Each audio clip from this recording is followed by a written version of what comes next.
और चर्चा का विषय फिर वही बना हुआ है, बरकरार है, अजान वर्सेस हनुमान चालीसा को लेकर के। काशी में जिस तरीके से अपने घरों के ऊपर लाउडस्पीकर लगाया है और ये ठान लिया है कि हनुमान चालीसा तब तक चलेगा जब तक अजान की आवाज़ें आएंगी, यानी कि जब भी अजान का वक्त होगा तब हनुमान चालीसा उधर से चलना शुरू हो जाएगा और लाउडस्पीकर की आवाज़ें साफ साफ सुनाई दे रही हैं। इस चर्चे पे जो है बातचीत करने के लिए हमारे साथ तेज तरार प्रवक्ता तिलकधारी पंकज जी मौजूद हैं, पंकज श्रीवास्तव जी मौजूद हैं। इस जानकारी लेंगे कि दरअसल इस मसले को कैसे देखते हैं। पंकज श्रीवास्तव जी, कभी हिजाब को लेकर के चर्चा किया जाता है, कभी नॉनवेज खाने को लेकर किया जाता है, तमाम तरीके की चर्चाएँ की जाती हैं। अब लाउड स्पीकर को लेकर के हो गया है कि अजान के वक्त जो हनुमान चालीसा कराया जाएंगे और विजुअल्स जो है मोदी जी का जो संसदीय क्षेत्र है काशी, वहाँ से आ रहा है, क्या कहना चाहेंगे? सबसे पहले मोदी जी ने जो 2005 में कहा था कि हमारा जो हिंदू धर्म है वो दूसरे धर्म के विरोध के लिए नहीं बना है। समझिए, जो आदमी अगर इस्लाम का विरोध करता है वो हिंदू नहीं हो सकता, ये मोदी जी ने खुद ही कहा है।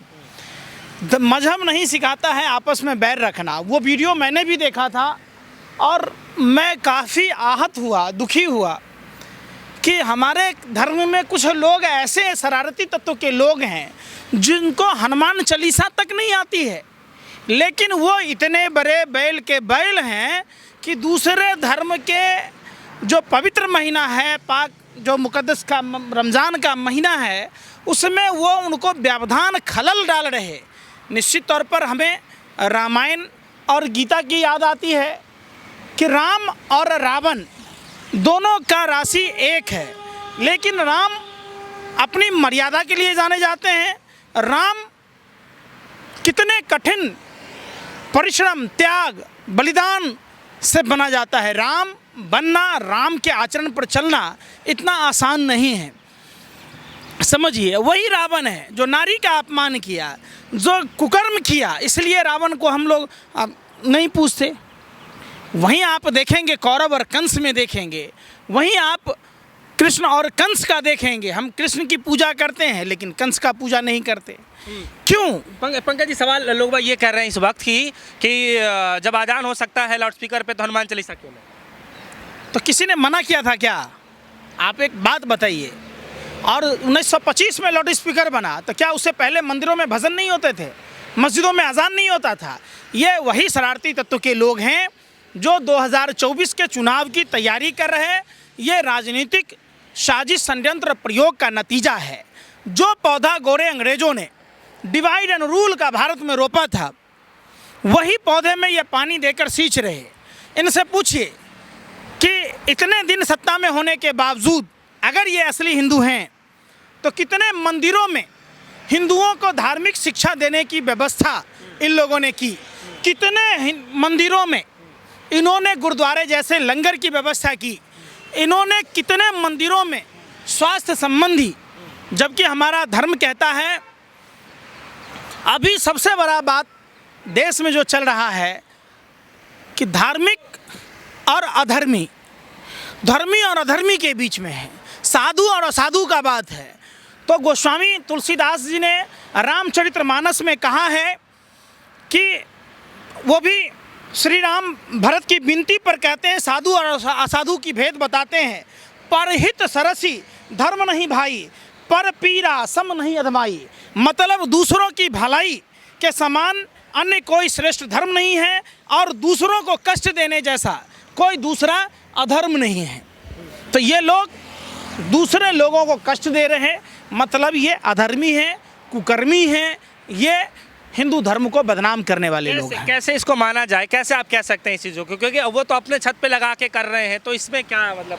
करोड़ों लोग गंगा जी में डुबकी लिया था। इकलौता नरेंद्र मोदी है जिसके लिए 200 कैमरे लगे थे। जरूरी है लाउड स्पीकर लगा के ही पढ़ना है? आप समझिए ना, ये सब मिसगाइड करने का है। 2024 की चुनाव की तैयारी की जाती है। हिंदू धर्म दूसरों के कल्याण की बात कहता है, हिंदू धर्म परोपकार की बात कहता है, क्षमा की बात कहता है। तो ये कौन सा तुक है भाई? तो इस तरीके का माहौल पूरा क्रिएट हो रहा है, क्या कारण है? इन्होंने महंगाई के मुद्दे से ध्यान भटकाने के लिए, बेरोजगारी के मुद्दे से ध्यान भटकाने के लिए इनको कहिए ना कि लाउड स्पीकर लगा के लोगों को कहे आओ रोजगार ले जाओ, आओ महंगाई कम कर जाओ। क्यों नहीं कर रहे? फिर इनको चाहिए था अस्पतालों में एम्बुलेंस की व्यवस्था करना, अस्पतालों में दवाइयों की व्यवस्था करना। 100 स्मार्ट सिटी की बात की थी, 8 साल में 800 स्मार्ट सिटी बन गए, हम बनाने की बात करनी था। इनको लक्ष्मी देवी जैसे को लाउड स्पीकर लगा के मकान दे देते, लक्ष्मी देवी को क्यों नहीं दे रहे? रामनवमी के दिन देखने को मिला कि 4 राज्यों में जो है इतना बड़ा सब कुछ हंगामा देखने को ये मिला। प्री प्लान है, समझिए, इसकी जांच होनी चाहिए। कहीं ना कहीं किसी षड्यंत्र का ही नतीजा है कि जो भारत अमन भाईचारे के लिए, विविधताओं में एकता के लिए, विश्व वसुधैव कुटुंबकम के भारत में इस तरीके की नफरत की बात हो रही है। चूँकि 2024 का चुनाव जीतने के लिए इनके पास कोई मुद्दा है ही नहीं, तो ये सिर्फ और सिर्फ इस बातों को ये कर रहे हैं, हिंदू मुसलमान का रंग दे रहे हैं। तब ये सब कुछ चल रहा है तो मन में आपके क्या चल रहा है?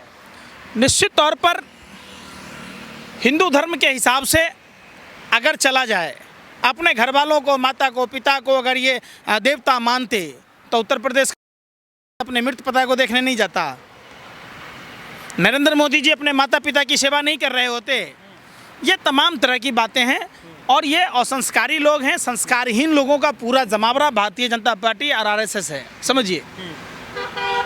हिंदू धर्म के लोग बता रहे हैं, हिंदू धर्म के लोग हैं, हनुमान चालीसा कर रहे हैं, कुछ लोग ये भी कर रहे हैं कि बदनाम कर रहे हैं।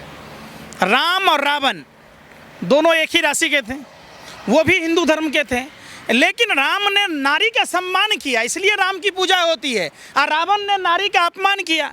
नारी सर्वत्र पूजते, नारी के सम्मान की बात होती है, कहाँ किया? आप बताओ। तो चलिए आप इस टॉपिक पे आ रहे हैं। जो बजरंग मुनि थे जिन्होंने इस तरीके से बयान दिया था, उनको तो गिरफ्तार कर लिया गया ना। अब तो क्या होता है गिरफ्तारी से? कई ऐसे शब्द हैं, आप समझिए। मैं आज इसी चीज़ पर अध्ययन कर रहा था कि धर्म कहता क्या है। आप ये समझिए कि परहित में, आप समझिए, परहित में ही चंद्रमा निरत होकर जगत को शीतलता प्रदान करती है। परहित में ही हमेशा अपने प्रकाश से सूर्य जो है जग को आलोकित करता है, दिव्यमान करता है। पेड़ जो है छाया देती है, वायु निरंतर जीवन जीना देती है। प्रकृति का कण कण परहित में समर्पित है। तो हिंदू धर्म इसलिए जाना जाता है। परोपकार पुण्याय कहकर व्यास जी ने परहित ही को धर्म माना। सर्वे भवन्तु सुखिना सर्व संतु निरामय माया की कामना करके ऋषि मुनियों ने परहित को धर्म माना। परोपकाराय सत्ता विभूताएं कहकर भृतहरि ने परहित के धर्म को माना। कभी मैथिली शरण गुप्त ने मनुष्य है वही जो मनुष्य के लिए मरे कहकर परहित के धर्म को माना। तमाम जब हिंदू धर्म के आप देवी देवताओं को देखेंगे, एक एक चीज़ प्रकृति का कण कण दूसरों के हित की बात कहता है। तो ये कि वो उसके रमजान महीने में खलल डालना, ये हिंदू धर्म नहीं कहता है। जब आप हिंदू धर्म के साधु संतों को देखेंगे, दधीची मुनि ने अपने सारे शरीर को दान कर दिया था। किस लिए दान किया था भाई? कि असुरों का सर्वनाश हो। ये असुर हैं, ये असुर प्रवृत्ति के लोग हैं। रामायण और महाभारत, करबला की लड़ाई कोई हिंदू मुसलमान में नहीं हुई थी। क्या जो है अजान के टक्कर में जो है जो जवाब दिया जा रहा है हनुमान चालीसा से दिया जा रहा है? अजान क्या है? हनुमान चालीसा क्या है? अब बताइए ना यार। हर आदमी को अपने अपने हिसाब से अपने अपने पंथ की पूजा, प्रकृति ने अप्रैल के इस आस्था का महीना में सभी धर्म का पर्व दिया है। क्यों?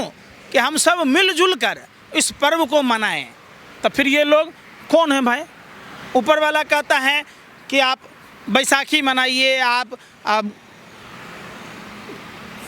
भगवान महावीर की जन्म ये है, रमजान है, रामनवमी था, नवरात्र था, सरहुल था, गुड फ्राइडे, सारा चीज़ है। तो सब एक साथ मनाने के लिए प्रकृति ने जब हमें हिलमिल कर रहने की बात कही है, ये नफरती चिंटू लोग जानबूझकर देश के माहौल को ख़राब कर रहे हैं और देश में गृह युद्ध जैसा स्थिति पैदा कर रहे हैं। तो हमारे साथ पंकज श्रीवास्तव जी मौजूद रहे, जो अजान और हनुमान चालीसा का जो पूरा प्रक्रिया चल रहा है देखने को मिल रहा है। इसे घर के छतों पे जो है बड़े बड़े लाउड स्पीकर लगा दिया और जब भी अजान किया जाएगा तब हनुमान चालीसा किया जाएगा, और ऐसा उनका दावा है। और वीडियो भी आज के समय में चल रहा है कि किस तरीके से पीछे हनुमान चालीसा चल रहा है और कुछ लोग जो हनुमान चालीसा का पाठ करते हुए नजर आ रहे हैं। फिलहाल कहते हैं हमारे साथ